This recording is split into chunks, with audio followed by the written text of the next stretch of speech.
कि जब भी आप दुकान बदलते हैं, ठीक है, या फिर आप मकान बदलते हैं, दुकान और मकान अपना भी बदलना पड़ सकता है या फिर किराए वगैरह का रहता है तो बदलना रहता है। ये समस्या तो कभी जब आप लोगों को परिवर्तन ऐसे करना हो कि दुकान में कुछ कमियां आ रही हैं मकान में, तो एक विशुद्ध वास्तु कलाकार की जो है सलाह अवश्य आप लोग प्राप्त करें, क्योंकि छोटी सी भी कला बिगड़ गई तो न जाने क्या बड़ा से बड़ा जो है दुर्घटना हो सकता है। ठीक है,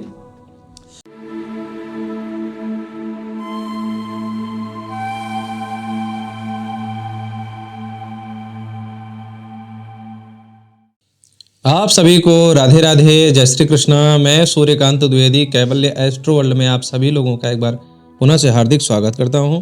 आप सभी लोगों का एक बार पुनः से हार्दिक अभिनंदन करता हूं। बहुत ही खास जानकारी है और ये जानकारी कोई ऐसा नहीं है कि मुझे ही पता है, बहुत लोगों को ये ज्ञान पता है।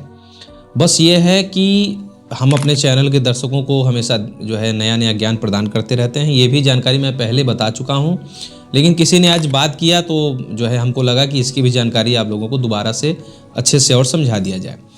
तो क्या है कि जब भी आप दुकान बदलते हैं, ठीक है, या फिर आप मकान बदलते हैं, दुकान और मकान अपना भी बदलना पड़ सकता है या फिर किराए वगैरह का रहता है तो बदलना रहता है। ये समस्या किसी को आई, किसी ने हमसे बात की तो हमको लगा कि आप बहुत सारे लोगों की ये ज़रूरत होगी, तो हम आपको आज बता दे रहे हैं। दुकान या मकान जब आप चेंज करते हैं, बदलने की आवश्यकता, पहले तो कोशिश ये करें कि दुकान और मकान अच्छा हो, वहाँ से बढ़िया फल मिल रहा हो, बढ़िया परिणाम निकल रहे हों, तो ऐसे दुकान और मकान को नहीं बदला जाता, क्योंकि हर मकान और हर दुकान फलदायी नहीं हो सकता। ठीक है, और बहुत लोग ये भी गलती करते हैं कि दुकान अच्छा चल रहा होता है तो उसको नया करने के चक्कर में भी अगर जो है कभी काउंटर सुधरवा दिया, कभी कुछ सुधरवा दिया, तो उसमें भी उन लोगों का नुकसान हो जाता है। ठीक है, वास्तुकला कहाँ से बिगड़ सकती है और वास्तुकला का कहाँ से जो है बुरा परिणाम दिखने लग जाएगा, ये कोई नहीं बता सकता। ठीक है, तो कभी जब आप लोगों को परिवर्तन ऐसे करना हो कि दुकान में कुछ कमियां आ रही हैं मकान में, तो एक विशुद्ध वास्तु कलाकार की जो है सलाह अवश्य आप लोग प्राप्त करें, क्योंकि छोटी सी भी कला बिगड़ गई तो न जाने क्या बड़ा से बड़ा जो है दुर्घटना हो सकता है। ठीक है, तो कहने का मतलब ये, जैसे कि गाड़ी चलती है, गाड़ी का एक छोटा सा भी नट ढीला नहीं होना चाहिए। छोटा सा नट ढीला होगा न जाने बड़ा से बड़ा क्या नुकसान करा दे। ऐसे ही वास्तुकला भी वैसे ही है, छोटा से छोटा क्या पुर्जा आपने उसका जो है ख़राब कर दिया तो वो बड़े से बड़ा जो है नुकसान करवा सकता है। ठीक है, तो ये जब कुछ दुकान के अंदर ही परिवर्तन करना हो तो उससे वास्तु की सलाह लें, और अगर एकदम से बदलना ही है, दूसरे में प्रवेश करना है, तो उसमें हम आपको एक निःशुल्क सलाह दे रहे हैं, बहुत बड़ी सलाह है। और ये जानकारी कोई मैं आप लोगों को स्पेशल नहीं दे रहा हूँ, बहुत लोगों को दे चुका हूँ। मैं प्रैक्टिकल करवाने के बाद आप लोगों को बता रहा हूँ कि जब भी आप लोग अपना दुकान या मकान बदलें तो अपना लोहा बिल्कुल भी ना छोड़ें।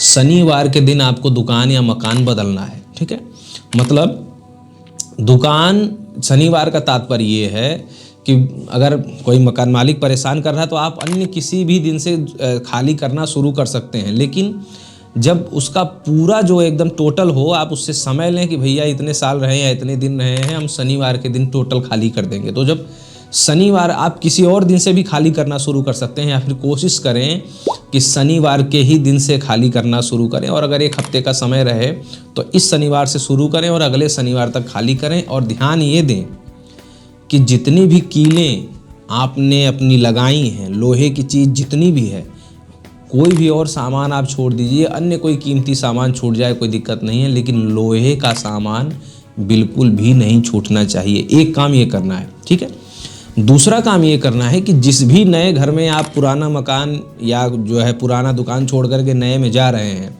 ध्यान ये देना है कि वहाँ पर भी लोहे की अन्य कोई दरवाज़ा और शटर और इन सब की बात नहीं कह रहा हूँ, खिड़कियाँ, दरवाजे, इन सब की बात नहीं कह रहा हूँ, लेकिन जो पहले से कील वगैरह लगी हो, कोई भी ऐसा जो है टांगने वाली कोई चीज़ जो है लोहे की लगी हो, वो आपको हटा देनी है उसकी, चाहे वो कितनी भी कीमती लगे, चाहे किसी भी बढ़िया जो है लोकेशन पे लगी हो, कहीं भी लगी हो, अच्छे से अच्छे लगी हो, ये ध्यान, उसके लालच में नहीं पड़ना है। अगर वो लोहा का है किसी भी तरीके का तो उसको आपको दूसरे का निकाल करके ही जाना है। ठीक है, साफ़ सफाई करिए, सब कुछ करिए, लेकिन कील दूसरे का मत रहने दीजिए।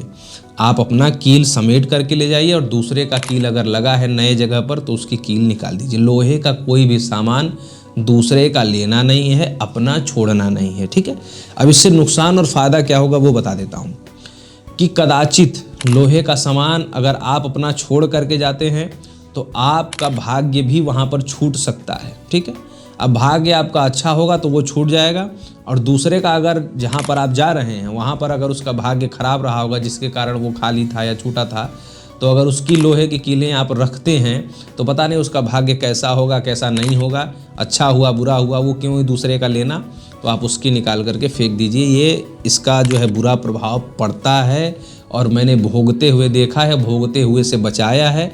कितने लोगों के दुकानों में जा कर के जो है जहाँ से हमको वास्तुकला का ये जो है पता चलता है, तो हम सबसे पहले कीले ही निकलवाते हैं कि आप इसमें प्रवेश किए हैं, सबसे पहले कील निकलवाइए, ठीक है।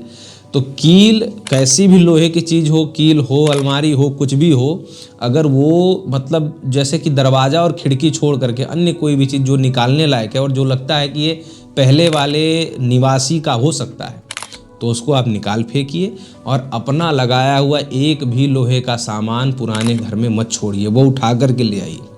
बहुत से लोग गलती करते हैं कि मैं देखने में आता है कि नया घर बनवाते हैं और लोहा पुराना खरीद लेते हैं, जो गाटर वगैरह होता है रेलवे पटरी के टाइप का, छत लगवाने के लिए सरिया वगैरह, लोहे का दरवाज़ा पुराना खरीद लेंगे, लोहे की खिड़की पुराना खरीद लेंगे कहीं मिला तो।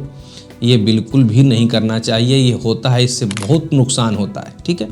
तो ये कोई भी ऐसा लोहे का सामान पुराना अपने घर में नहीं लगाना चाहिए, दूसरे का लोहा अपने पास बिल्कुल भी नहीं रखना चाहिए और अपना भी लोहा किसी अरे गहरे को ऐसे नहीं देना चाहिए, ठीक है। तो ये बात ध्यान दीजिए। नया मकान या नया दुकान बदलने से पहले ये चेतावनी आप लोगों को है, सतर्क रहिए, अपना लोहा मत छोड़िए और दूसरे के लोहे के साथ मत रहिए। राधे राधे।